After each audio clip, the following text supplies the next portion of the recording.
A big thank you to all the people who have signed up to support us on Patreon. We're getting new people signing up every day. You can join all of these smart and attractive people who've chosen to show their support of the Cyberwire at patreon.com/thecyberwire. North Korea may have hacked into South Korean defense plans. Facebook and Google receive increasing scrutiny for Russian ad buys during the 2016 U.S. election season.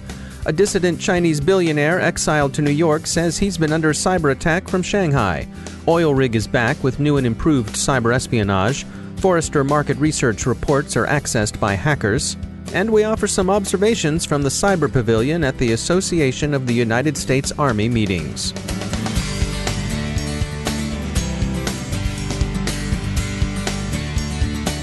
A quick note about our sponsors at E8 Security. They understand the difference between a buzzword and a real solution, and they can help you disentangle them too, especially when it comes to machine learning and artificial intelligence. You can get a free white paper that explains these new but proven technologies at e8security.com/cyberwire. We all know that human talent is as necessary to good security as it is scarce and expensive. But machine learning and artificial intelligence can help your human analysts scale to meet the challenges of today's and tomorrow's threats. They'll help you understand your choices too. Did you know that while we might assume supervised machine learning, where a human teaches the machine, might seem the best approach, in fact, unsupervised machine learning can show the human something unexpected. Cut through the glare of information overload and move from data to understanding. Check out e8security.com/cyberwire and find out more. And we thank E8 for sponsoring our show.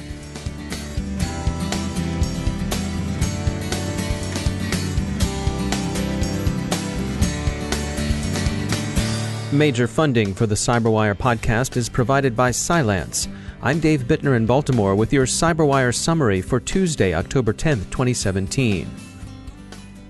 Amid tensions over North Korea's increasingly capable missile and nuclear arsenal, reports out of South Korea indicate that someone has successfully hacked into some of Seoul's defense planning files.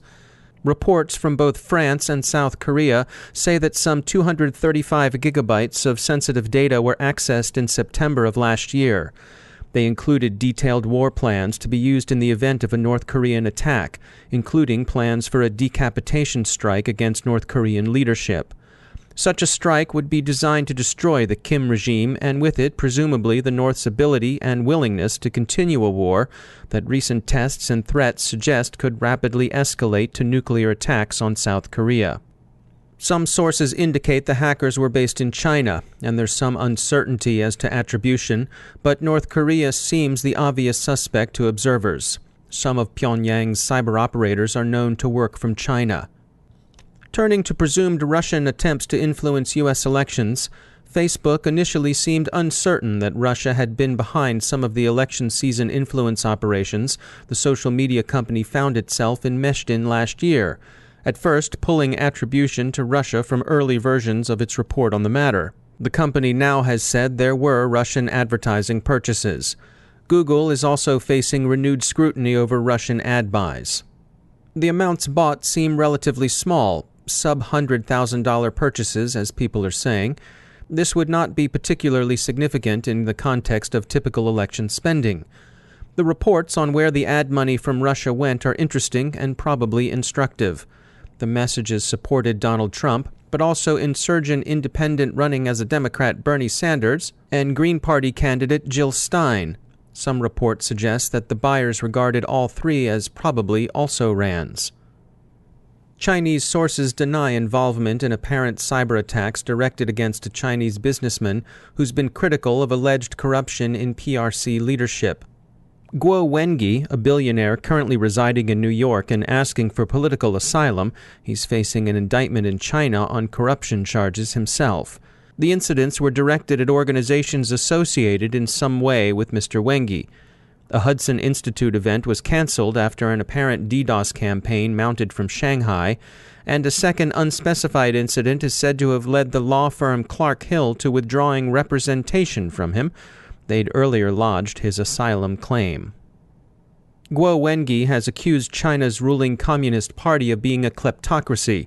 Chinese officials deny involvement in any of the alleged incidents and say they've had nothing to do with any cyber attacks the exiled billionaire may have faced. The Chinese Ministry of Public Security said, quote, "The Chinese government would like to suggest that the U.S. law enforcement authorities supply China with the detailed information, relevant clues and evidence so that China could assist in the investigations to identify the real source of such hacking," end quote. The ministry said they'd cooperate with U.S. investigators.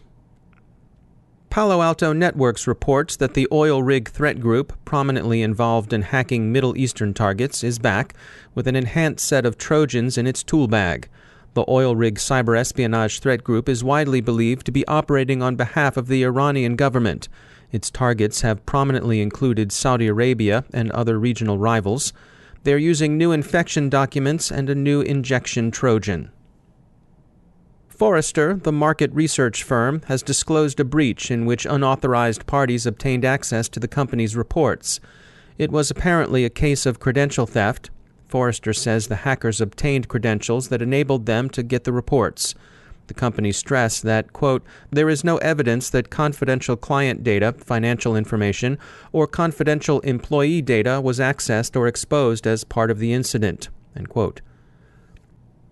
When it comes to online authentication and identity, we'd probably pretty much agree that a simple username and password combination just doesn't cut it these days. With more data and services moving to the cloud, the notion of simply protecting your perimeter can get a bit cloudy. Yassir Abusalham is Chief Security Officer at Okta, where one of their specialties is identity management, and he offers his perspective. So when you take a look at where we came from as an industry, so in the past, we had a handful of enterprise applications that are deployed on-premise. And to be able to access those services, you would have to be within the network perimeter. Things have changed for the last decade. So a lot of the applications are now outside the network perimeter. Some of those applications are managed by IT, and some of other applications are managed by the user. So the users essentially are defining their requirements and looking for applications that meet those requirements that allow them to do their jobs.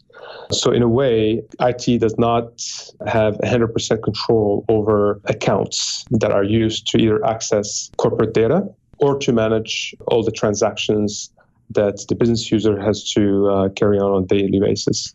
So are we talking about cloud-based services, things like Gmail or Dropbox and things like that? That is correct. So those services could be application services such as Dropbox, Gmail, Concur, Expensify, and so on. But we're also talking about infrastructure services such as AWS. And so as we've gone to these online and cloud-based services, has the role of identity changed or kept up? The role of identity is changing in a way that it's becoming the cornerstone of the security strategy of every enterprise. So when you think about it, the network perimeter is eroding since now we cannot protect services that are hosted within the perimeter. And all of those services, or most of those services, are migrating to the cloud. They're no longer hosted on-premise, and so we cannot rely on the network perimeter to protect access to those services. As these services move to the cloud, the users and user accounts are also located in the cloud, so they are outside of the network perimeter. And really, the identity is the only element that we can control and where we need to focus our security controls. That's why a lot of the companies right now rely heavily on identity as a service, as I mentioned, a cornerstone of their identity and security strategy. So beyond the old school username and password, we have things like multi-factor and biometric types of things. What sorts of things are on your radar? The first thing that we need to consider is the fact that we need to implement this layer between the business user and all of the services that they need to access. That layer can be in the form of single sign-on, in a way that we need to maintain a single user account for all of the services that the business users need to do their jobs on a daily basis. The second thing that we need to add is multi-factor authentication. So now we believe that cyber attacks are increasing in numbers and sophistication, we need to add multi-factor authentication as a really requirement to be able to protect access to these services. Because of the fact that the number of attacks and the sophistication of the attacks is increasing, multi-factor authentication is now required. And that's just one element and one layer that we need to add to our security strategy to properly secure access to the enterprise assets. That's Yassir Abu Saham. He's the CSO at Okta. Proofpoint warns that purveyors of Kovter malware are running a new aggressive campaign. Its apparent goal is ad fraud. We've been down in Washington, D.C., covering the Association of the United States Army's annual meetings from the Military Professionals Cyber Association's Cyber Pavilion. We'll have some extensive accounts of the sessions later this week, but wanted to share a brief account of Command Sergeant Major David Redmond's presentation yesterday on the current state of U.S. Cyber Command. He's the senior non-commissioned officer at both U.S. Cyber Command and the National Security Agency. He began with a caution for military people thinking about cyber operations. It's easy to become intimidated by the technology, he said, but in his experience, the commands that are most effective operating in cyberspace are those that take their existing processes and apply them to the domain. Cyber effects bear strong comparison to kinetic effects, and this should be borne in mind when thinking about cyber operations. The cyber operators themselves, he said, need to remember that there's a so what to their craft. They have to bear in mind that they're working in support of larger goals. It's not, he said, just a matter of high-fiving when you've succeeded in doing something to a box somewhere.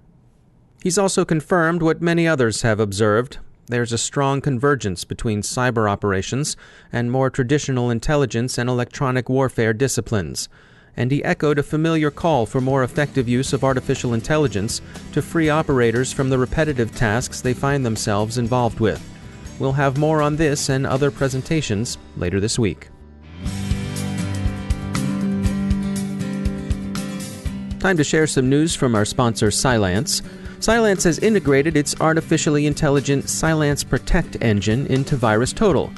You'll know VirusTotal as the free online service that analyzes files and URLs to identify viruses, worms, trojans, and the other kinds of badness antivirus engines and website scanners pick up. Well, Cylance has pledged to help VirusTotal in its mission of making the security industry more perceptive and the internet a safer place. It's like public health for cyberspace. Free tools and services help keep everyone's risk down. Cylance sees their predictive approach to security as a contribution to the fight against cyber attacks, and they're now fully integrated as one of the analysis engines available in VirusTotal.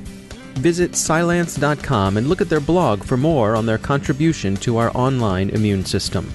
And we thank Cylance for sponsoring our show.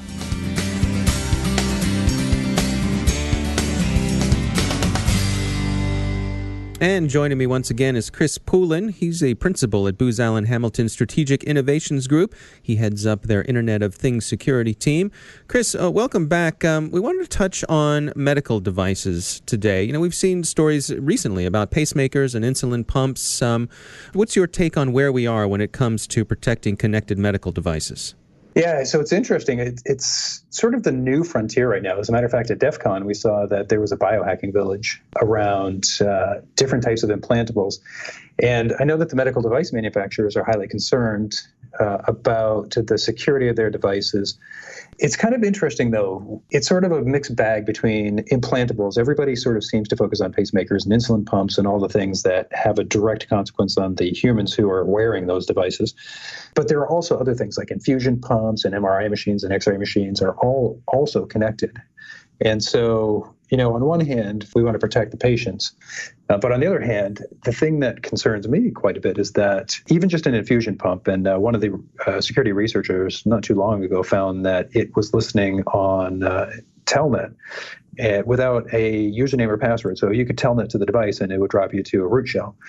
And so, the thing that scares me the most is that if you are in a hospital, and even if you're not at risk of somebody turning up the infusion pump and giving you dose after dose after dose, the attackers are still using those things as a front door to get into the medical networks and eventually get to the billing systems and to the electronic medical records, which we know are worth a lot more in the black market than credit cards are. And in fact, there was research, I think in 2015, where some security researchers went on Shodan, and they found that 68,000 medical devices were actually exposed to the internet that provided an access point to get into a healthcare network.